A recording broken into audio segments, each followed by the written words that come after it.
Primeiro, os adventistas orbitam em torno de Ellen G. White. Já começou mentindo. Cuidado, porque o diabo, ele é o pai da mentira, tá bom? Mas segue o vídeo aqui. A pergunta é, o Adventismo no sétimo dia é uma seita? Sim, o Adventismo do sétimo dia tem as características de uma seita, né? Já que a Igreja Adventista do sétimo dia tem as características de uma seita, eu poderia dizer que vocês são filhos de Roma e seguem os passos de Roma na santificação do domingo e na imortalidade da alma. Primeiro porque vocês creem no inferno de forma literal, onde as pessoas vão viver ali queimando eternamente. A Bíblia não diz isso. A mentira está comendo no birro aqui. Eu acho que tem alguns fatores ali que fortalecem isso, corroboram isso. Só para vocês terem uma noção da mentira que está rolando solta aqui. Primeiro, achar não é ter certeza. E outra, profecias falsas. Ensinos que contrariam a palavra de Deus o tempo todo. E é porque os escritos de Ellen White têm autoridade igual às escrituras, importa ler Ellen White. Ai, mente! Eu vou trazer aqui agora para você uma mensagem com o pastor Wilson Parox que vai desmentir esses três senhores aí, tá bom? Porque a mentira tá correndo solta aqui com esses três senhores aí. Vamos acompanhar neste exato momento e você vai tirar todas as suas conclusões neste exato momento, tá bom? Então não sai, fica no vídeo até o final e que Deus ele te abençoe de forma especial, em nome do Senhor Jesus. Certa vez, alguns anos atrás, recebi a visita de um pastor evangélico que veio passar o sábado com sua família, conosco. À tarde, ao conversarmos um pouco, falávamos sobre o princípio evangélico, o princípio protestante da sola escritura, só a escritura, ou pela escritura somente. E então este pastor evangélico disse, mas vocês não acreditam neste princípio, acreditam? Eu falei, claro que acreditamos, claro que nós seguimos este princípio. E a pergunta dele seguinte foi, e quanto a Ellen White?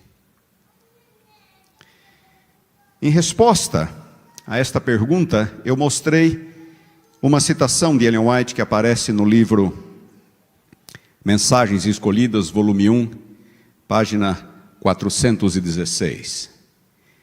Eu gostaria de compartilhar esta citação de Ellen White com vocês. Mensagens Escolhidas, volume 1, página 416. Vocês não estão podendo ver aqui? Já está. Muito bem. Diz a senhora White, é a última citação do Mensagens Escolhidas, volume 1. A Bíblia.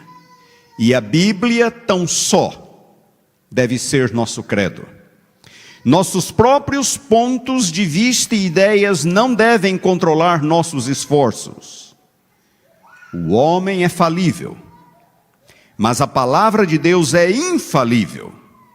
Ergamos o estandarte no qual está escrito a Bíblia, nossa regra de fé e disciplina. Este pastor evangélico, amigo meu, ficou pasmo. A própria Ellen White dizendo isso de forma tão clara e incisiva, a Bíblia e a Bíblia tão só. Na verdade, queridos, Ellen White sempre reconheceu e afirmou a autoridade das Escrituras. Já em seu primeiro livro, em 1857, ela declarou,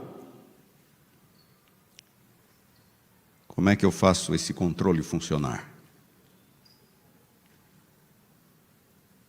Eu preciso apontar para algum lugar em particular? Para onde? Para cá. Não está indo. Eu vou precisar de ajuda deles lá atrás para passarem os slides para mim. Muito bem.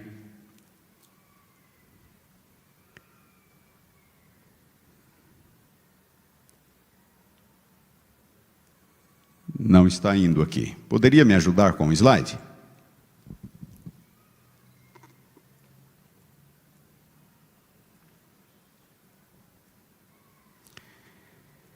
Seu primeiro livro, 1857, Primeiros Escritos, página 78, a senhora White escreveu, recomendo-vos, caro leitor, a palavra de Deus, como regra de vossa fé e prática.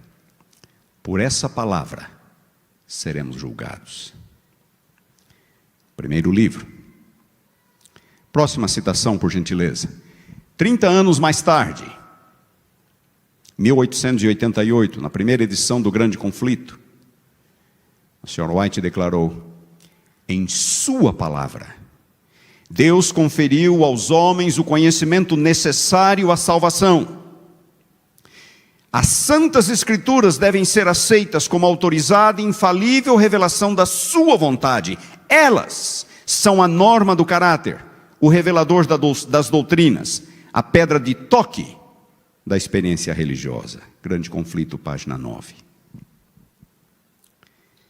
E aqueles que consideravam seus escritos uma adição à Bíblia, a senhora White escreveu nos Testemunhos, volume 5, páginas 664, 665, não estáis familiarizados com as Escrituras. Repito, aqueles que consideravam seus escritos uma adição à Bíblia.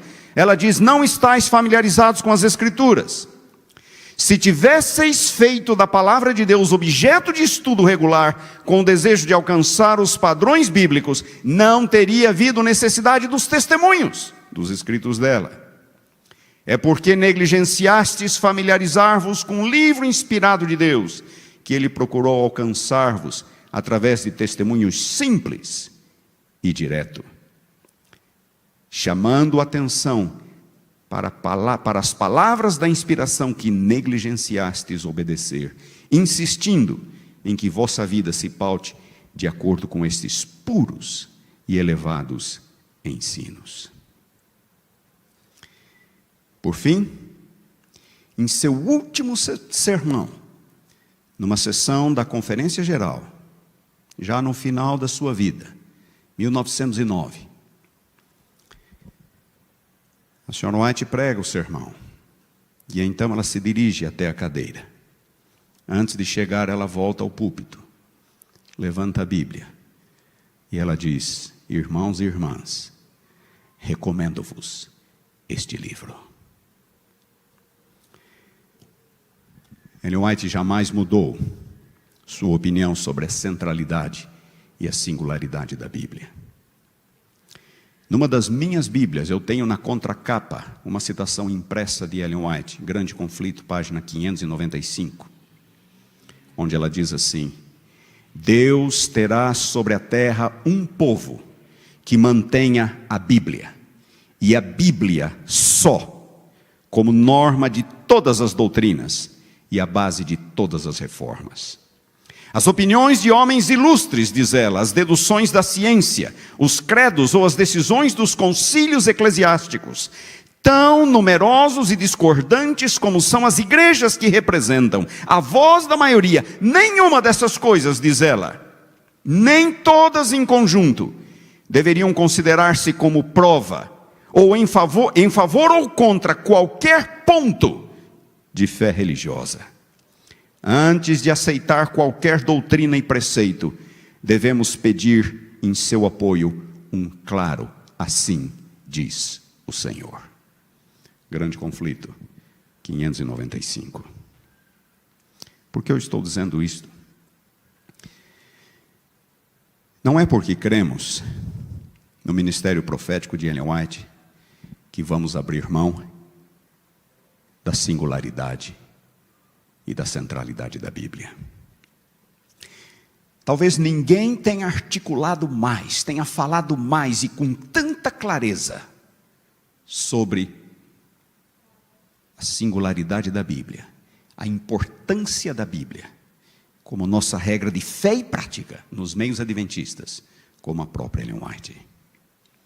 Uma luz menor, diz ela, sobre si mesma, para conduzir homens e mulheres a uma luz maior, a palavra de Deus. E sempre foi assim, desde o início do movimento millerita. Guilherme Miller, antes um leitor ávido de obras deístas, filosóficas, após a sua conversão em 1816, se tornou basicamente o homem de um livro apenas, e este era a Bíblia. Na época da sua conversão, ele disse: as Escrituras As Escrituras se tornaram o meu deleite. E em Jesus eu encontrei um amigo. As Escrituras se tornaram o meu deleite. Anos mais tarde ele escreveu a um jovem ministro: você deve pregar a Bíblia. Guilherme Miller, você deve pregar a Bíblia. Você deve provar todas as coisas pela Bíblia. Você deve falar da Bíblia, exortar pela Bíblia, orar sobre a Bíblia, amar a Bíblia e fazer tudo o que puder para que outros também amem a Bíblia. Guilherme Miller adotou alguns princípios de interpretação que sempre foram parte do legado da Reforma Protestante.